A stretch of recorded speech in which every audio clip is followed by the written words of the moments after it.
The last time we spoke, we talked about freedom and we talked about choices and how freedom and choices are connected with each other.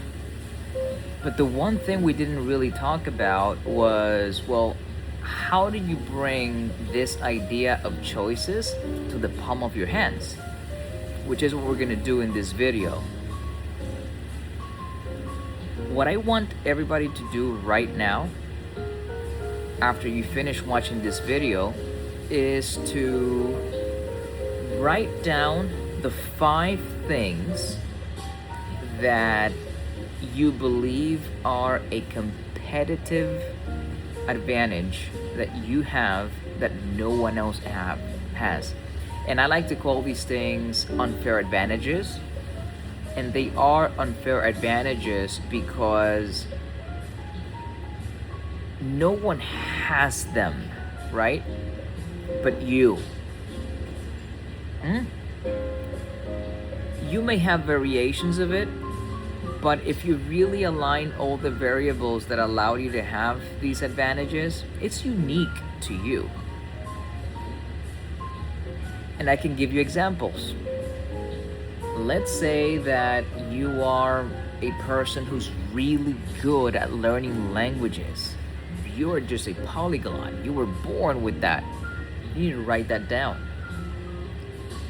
Let's say that you were very responsible, let's say in the early stages of your career, and you paid down debt, and today you have very minimal to no debt that you don't need, right? It was not required for you to have it, so therefore you don't have that debt anymore, or you're debt free. Or let's say you're a person that doesn't have to deal with weight. You know, you've been able to get your health in check.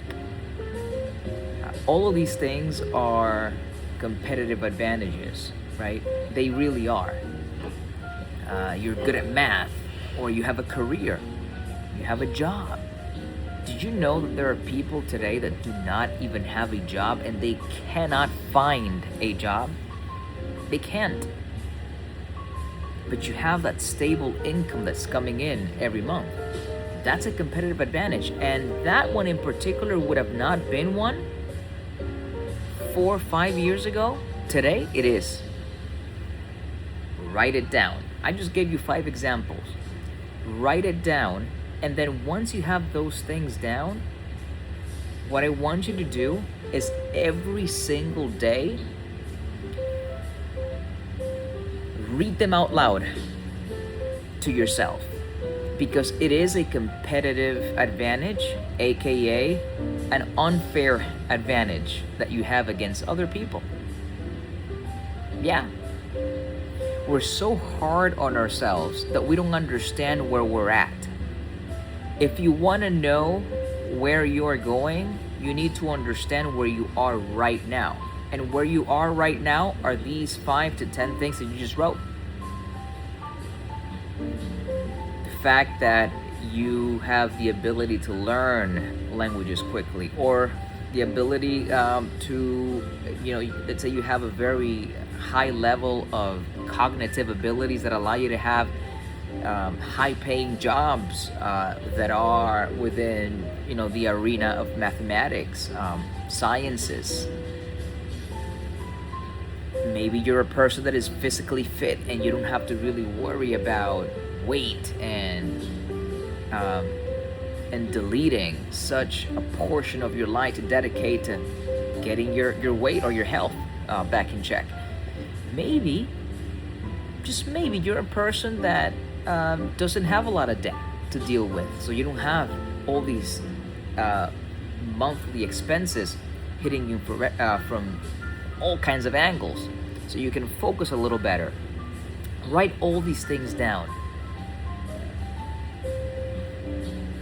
And I want every day for you to say to yourself these things, because that is the first step to freedom. If you want to get to the place in your life where you have all of these choices and therefore freedom, you need to understand who you are right now. And a lot of you do not understand who you are right now because A, you don't know where you're at. So you don't know the things that, you don't know the arrows in your quiver. That's important. You don't know your arsenal, number one. And number two, I think that the biggest critic is yourself. But there's a difference between a critic and there's a difference between somebody beating you down. And I am gonna go out on a limb and say that a lot of you people are not only your biggest critic, but that one person that is holding you down is yourself. So I do believe you need to hear that. I am good at this. I am good at languages. I am good at people skills. I am good at sales. I knocked down debt. I got my health in check. Etc. There may be more examples, but you know those examples. And they're not examples to you, they're realities. So write them down, and that's your homework for today.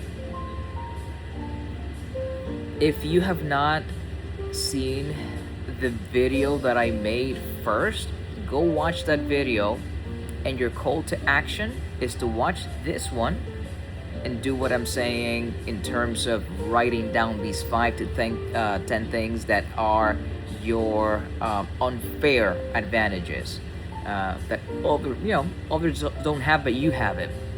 Okay? And when you do that, try to connect these things, and this may be maybe another video, but if you want, it is writing your goal down on top of these unfair advantages that you have.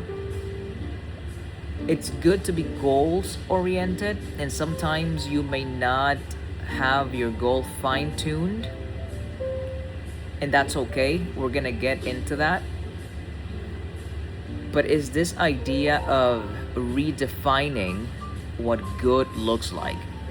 Redefine what good enough looks like so that that goal that you have in your mind is achievable, attainable, and even more practical than the first version of that goal.